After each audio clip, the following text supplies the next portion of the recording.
নমস্কার। একটু লাইভে এলাম। তা আমি একটু আমাদের এখন বর্তমান রানিং আমাদের বিজেপি সরকারের দিকে একটু দৃষ্টি আকর্ষণ করছি। কারণ আমাদের যে ব্যবসাটা সেটা হচ্ছে সাউন্ড ব্যবসা। এই সাউন্ড ব্যবসার মাধ্যম দিয়ে আমাদের পেট চলে বা লেবারদের পেট চলে। কিছু গাড়ি ভাড়া করি, সেই গাড়ির ড্রাইভার বা গাড়িটাও চলে। তা আমরা খুব কষ্ট করে সবাই সকল যত আমরা সাউন্ড ব্যবসায়িক আছি খুব কষ্টের মাধ্যম দিয়ে এই ব্যবসাটাকে করি ভালোবেসে।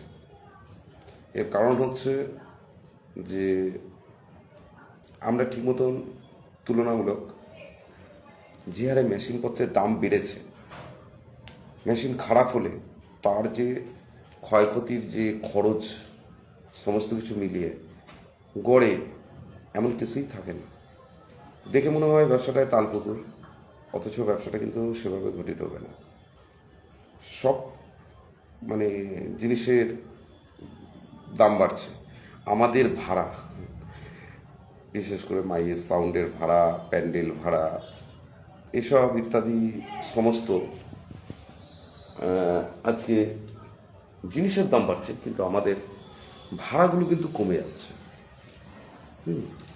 আমরা এটা করেই আমাদের পেট চলে সকলের। আর শুধু আমরা কিন্তু খুব কম সংখ্যায় যে আছি সাউন্ড ব্যবসায়িক তা না। সারা পশ্চিমবাংলা ধরলে পরে আমরা কম বেশি না হলেও 15-20 লাখ আমরা এই ব্যবসার সাথে যুক্ত আছি। তার সাথে আমাদের লেবার এক একটি মালিকের কম বেশি না হলেও 5 থেকে 6টা করে থাকে, তাদেরও পেট চালাতে হয়। তো যাই হোক, আমি যেটা বলতে চাইছি, আমাদের সরকারের কাছে জোরহাত করে বলছি, আমাদের ব্যবসাটাকে একটু স্বীকৃতি দেওয়া হোক, আমাদের ব্যবসাটাকে চালাবার মতন একটু ব্যবস্থা দিন। আজকে আমার ডিজে ভাড়া ছিল, যদিও বা বলা হচ্ছে ডিজে নিষিদ্ধ। আমার কথা হচ্ছে এইগুলো পূর্বেই আটকাতে হয়। প্রথম দিকে যখন এই ধরনের সাউন্ড সিস্টেমগুলো, এই হাইপার মেশিন বেরিয়েছে, হাইপার স্পিকার বেরিয়েছে, ডিজে প্লেয়ার বেরিয়েছে, তখন কিন্তু কোনো সরকার বা কোনো কেউ এই বিষয়ে আটকায় না। ঠিক আছে? আর আমাদের নতুনত্ব কিনতে হয়, আপডেট করতে হয়। যত নতুন মাল বেরোবে ইলেকট্রনিক্সে আমাদের তুলতে হয় কষ্ট হলেও, সোনা বন্ধক দিয়ে হোক, বাড়ি বন্ধক দিয়ে হোক, বা কোনো একটা মেশিন বিক্রয় করে হোক, আমাদের খুব কষ্ট করে কিনতে হয়। কারণ নতুন জিনিস, নতুনত্ব না তুললে ব্যবসা চলবে না। তবে জোরহাত করে স্যার আপনাদের সকলকে দৃষ্টি আকর্ষণ করছি, আমাদের সকল সাউন্ড ব্যবসায়ীদের দিকে একটু ভেবে দেখবেন। তাদেরও বাড়িতে ছোটো ছোটো বাচ্চা আছে, বউ আছে, এমনকি লেবার, সকলকে নিয়ে জড়িত। আর এই ব্যবসায় সত্যি কথা বলতে কোনো শিক্ষিত নেই, ম্যাক্সিমামটাই আপনি পাবেন সব লেবারগুলোই ম্যাক্সিমাম অশিক্ষিত। শিক্ষিত হলে এই ব্যবসা করবে কেন? এই ব্যবসা ভাড়া গেলে পরে গাল খেতে হয়, এটা একটা হ্যাবিট হয়ে গেছে। তো ছোটোবেলা থেকে যেমন বলা হতো না যে মায়েরা মারলে ওর লাগছে না কেন গন্ডারের চামড়া, ঠিক তেমন আমাদের গন্ডারের কান হয়ে গেছে। আমরা এই লাঞ্ছনা অপমান সহ্য করতে করতে ঠিক মতন খাবার, কোনো জায়গায় খুব ভদ্র ব্যবহার, সেটা রেয়ার, এক আধ জায়গায়, ম্যাক্সিমাম খাবারও ঠিক মতন জোটে না, বা সেইভাবে আদর যত্ন বা ভালো চোখে এই ব্যবসাটাকে কেউ নেয় না। তা আমরা পয়সা দিয়ে খুব কষ্ট করে করি, আমরা সেভাবে কোনো সুবিধা কিচ্ছু নেই, লোনের ব্যবস্থা থেকে আরম্ভ করে বা নানান রকম সুবিধাজনক বা কোনো কিচ্ছু নেই। মানে কোম্পানি ক্রমশই এর দাম বাড়িয়ে যাচ্ছে, ভাড়া কিন্তু স্যার কমেই যাচ্ছে। তবে আমাদের একটু আবেদন, আমাদের ব্যবসাটা করার মতন একটা ব্যবস্থাপনা করে দিন। আর যেটা বলা হয়েছে সরকারি, যেটা বারবার সকলে বলছেন 65 ডেসিবেল, 65 ডেসিবেল কেউ কোথায় বাজায় কি?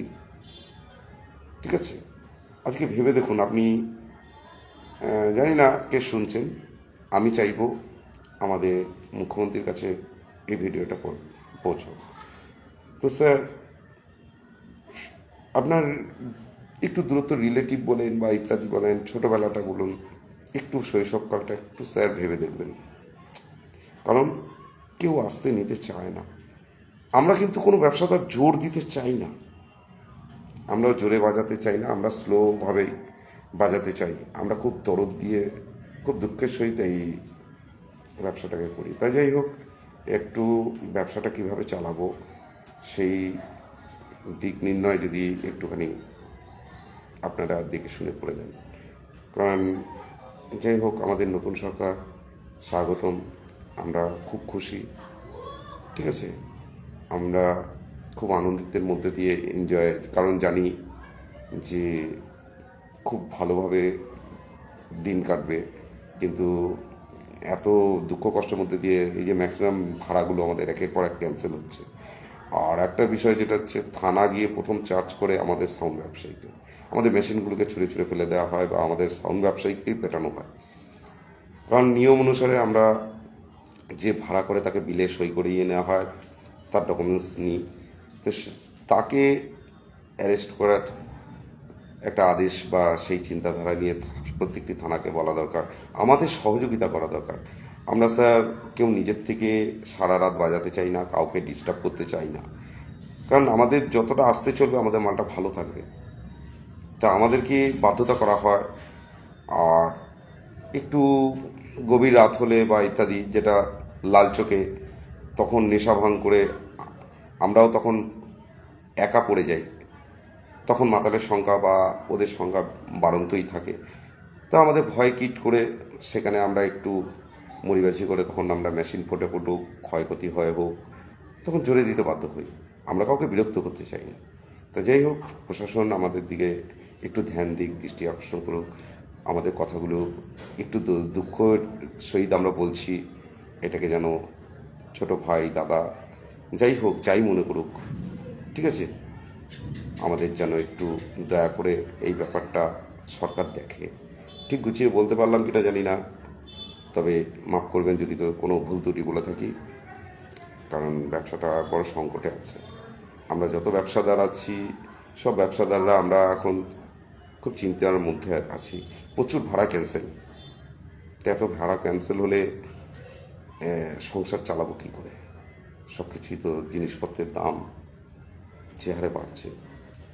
ঠিক আছে, নমস্কার, ব্যাপারটা ধ্যান দিয়ে দেখবেন, সকলের কাছে এইটুকুনি নিবেদন রইল। ধন্যবাদ।